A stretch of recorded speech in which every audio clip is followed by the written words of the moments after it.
మీ ఇల్లు ఎప్పటికీ పటిష్టంగా ఉండాలనుకుంటున్నారా? కాన్ లైఫ్ కెమికల్‌తో ఇది సాధ్యం. ఈ నంబర్‌ను సంప్రదించండి. ఆనంద్ కొంతవరకు చదువుకున్నాడు. ఆ తర్వాత ఓ కంపెనీలో ఉద్యోగం చేస్తూనే పెళ్లి చేసుకున్నాడు.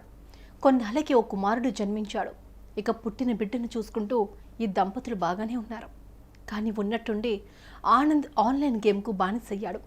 కూడబెట్టిన డబ్బంతా గేమ్లో పెడుతూ వచ్చాడు. చివరికి ఆనంద్కు అప్పులు తప్ప ఏం మిగల్లేదు.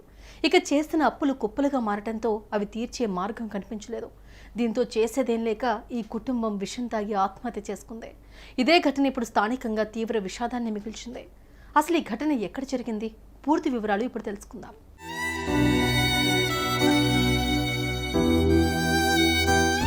రాజేంద్ర నగర్ పరిధిలోని సన్ సిటీలో ఆనంద్ ఇందిరా దంపతులు నివాసం ఉండేవారు. వీరికి కొన్నేళ్ల కిందటే వివాహం జరిగింది. పెళ్ళైన నాటి నుంచి ఈ భార్యాభర్తలు ఎంతో సంతోషంగా ఉండేవారు.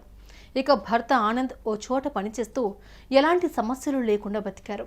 ఇక కొంతకాలానికి వీరికి ఓ కుమారుడు జన్మించాడు. ఇంతవరకు బాగానే ఉంది. కానీ గత కొంతకాలం నుంచి ఆనంద్ ఆన్లైన్ గేమ్కు అలవాటు పడ్డాడు. ఇందులో భారీగా డబ్బులు పెట్టాడు. పెట్టిన డబ్బు తిరిగి రాకపోవడంతో అప్పులు తీసుకొచ్చి మరీ పెట్టాడు. కానీ రూపాయి లాభం లేకపోగా తెచ్చిన అప్పులు కుప్పలు పేరుకుపోయాయి. దీంతో అప్పులిచ్చిన వ్యక్తులు తిరిగి చెల్లించాలి అంటూ ఆనంద్ను అడగడం మొదలుపెట్టారు.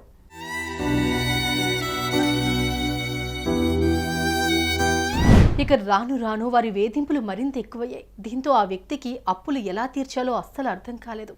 ఎంతో మందిని అడిగాడు, కానీ అప్పులు ఇవ్వడానికి ఎవరూ ముందుకు రాలేదు. ఇక అన్ని మార్గాలు మూసుకుపోయాయని భావించిన ఆనంద్ సోమవారం రాత్రి సంచలన నిర్ణయం తీసుకున్నాడు. తానుంటున్న ఫ్లాట్లో భార్య కుమారుడికి విషం తాగించి చివరికి తాను తాగి ఆత్మహత్య చేసుకున్నాడు.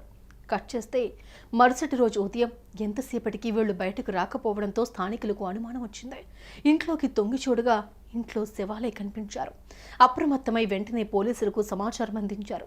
హుటాహుటిన ఘటనా స్థలానికి చేరుకున్న పోలీసులు మృతదేహాలను స్వాధీనం చేసుకుని పోస్టుమార్టం నిమిత్తం ఆసుపత్రికి తరలించారు. అనంతరం ఈ ఘటనపై కేసు నమోదు చేసుకుని దర్యాప్తు చేస్తున్నారు.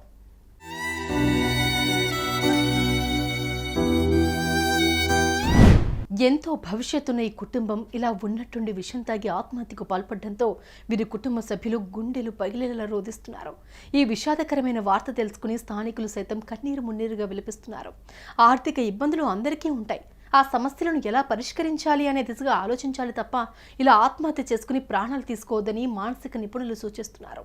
సుమన్ టీవీలో మీ పర్సనల్ అండ్ బిజినెస్ ప్రమోషన్స్ కోసం కింది నెంబర్కి కాంటాక్ట్ చేయండి.